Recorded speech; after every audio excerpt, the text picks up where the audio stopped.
Suatu hari, di salah satu perkampungan yang berada di tanah Banten, hiduplah seorang lelaki paruh baya yang bernama Mat Kosim. Sosoknya sangat misterius, bahkan masyarakat di sana tidak ada yang tahu dari mana ia berasal. Orang di sekitarnya hanya mengenal Mat Kosim sebagai pedagang buah biasa yang memiliki sikap jujur dan ramah.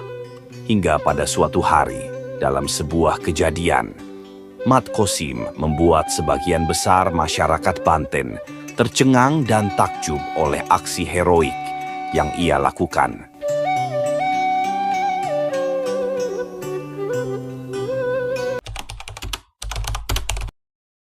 Hari itu, di salah satu pasar yang berada di Banten, terlihat semua pedagang sedang sibuk menyiapkan barang dagangannya. Suasana hiruk-pikuk pasar yang awalnya tenang dan damai, tiba-tiba diselimuti ketegangan saat para rombongan preman yang berasal dari Madura mendatangi para pedagang untuk meminta jatah upeti. Memang, sudah 10 tahun lamanya para preman-preman itu menguasai pasar Banten. Mereka memeras para pedagang di sana dengan dalih demi menjaga keamanan. Bahkan terkadang, para preman itu tidak segan melakukan tindak kekerasan kepada siapapun yang tidak mematuhi aturan yang mereka buat. Saat itu, Mat Kosim yang sedang merapihkan buah dagangannya dibuat gelisah oleh pemandangan yang tidak ramah. Ketika salah satu preman bertubuh kekar mendatangi seorang kakek tua pedagang sayuran. Preman itu berkata, "Kakek tua, cepat serahkan uang keamaanmu," ucap si preman itu. Dengan nada gemetar, kakek tua itu menjawab, "Maaf tuan, hari ini saya belum mendapatkan uang sebab dagangan saya belum laku sama sekali," jawab si kakek. Mendengar hal tersebut, preman itu langsung marah dan menendang dagangan kakek tua itu hingga seluruh dagangannya berhamburan ke tanah. Kakek tua itu pun duduk sambil memungut dagangannya yang berserakan. Namun tiba-tiba, preman itu menginjak tangan kakek tua tersebut sambil berkata dengan nada keras, "Hei tua bangka, kami datang ke sini setiap 1 minggu sekali dan kamu bilang tidak punya uang. Apakah daganganmu tidak ada yang laku selama 1 minggu ini?" Ucap preman tersebut dengan raut wajah marah. Kakek tua itu pun merintih tanpa daksa. Ia hanya bisa pasrah karena memang ia tidak memiliki uang. Di sisi lain terlihat dari kejauhan Mat Kosim menatap preman itu dengan tatapan tajam. Ia yang biasanya diam dengan sikap para preman itu, akhirnya pada saat itu Mat Kosim pun geram. Dengan langkah kaki yang kuat, Mat Kosim menghampiri preman tersebut dan berkata, "Hei tuan, tolong jaga sikap dan ucapanmu kepada orang yang lebih tua. Memang kenyataannya, dagangan dia belum laku sama sekali, tetapi Anda memaksanya untuk membayar uang keamanan. Asal kalian tahu, setiap hari kami di sini berjualan selalu aman-aman saja. Justru yang menjadi sumber masalah adalah kalian-kalian ini," ucap Mat Kosim dengan suara lantang. Preman yang mendengar itu pun menghampiri Mat Kosim sambil berkata, "Hah, siapa kamu? Berani sekali mulutmu berkata seperti itu. Apakah kamu sudah bosan hidup?" ucap si preman itu. Tak berselang lama, saat Mat Kosim dan salah satu preman itu sedang beradu mulut, para komplotan preman yang lainnya berlari menghampiri Mat Kosim.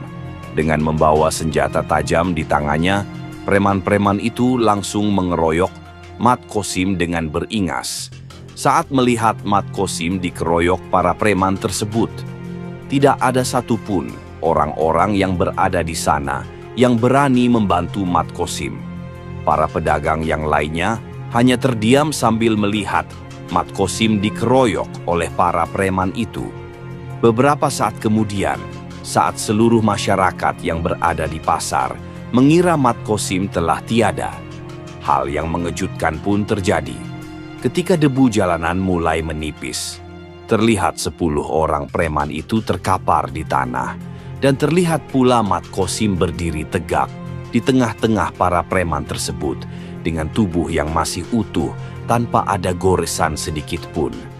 Sontak saja, seluruh orang yang berada di tempat kejadian itu pun seketika tercengang dan takjub melihat kehebatan Mat Kosim yang telah menumbangkan 10 preman Madura sekaligus tanpa terluka sedikit pun.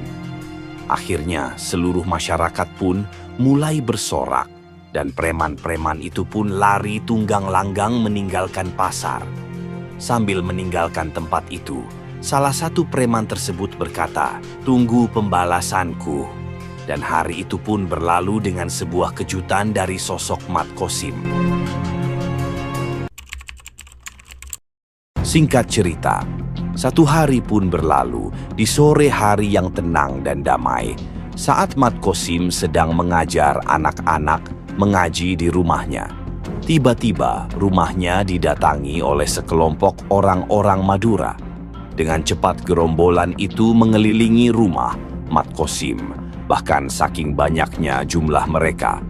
Kampung tempat tinggal Mat Kosim dipenuhi oleh gerombolan orang-orang dari Madura. Mat Kosim yang menyadari hal tersebut tetap tenang dan tidak gentar. Dengan nada tenang, ia menyuruh anak-anak untuk segera pulang ke rumah mereka masing-masing.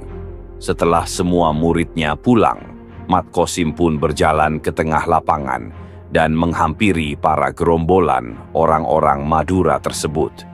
Ia berdiri di tengah kerumunan orang-orang itu dan berkata, "Ada urusan apa kalian sehingga mendatangi rumahku dengan banyak sekali pasukan?"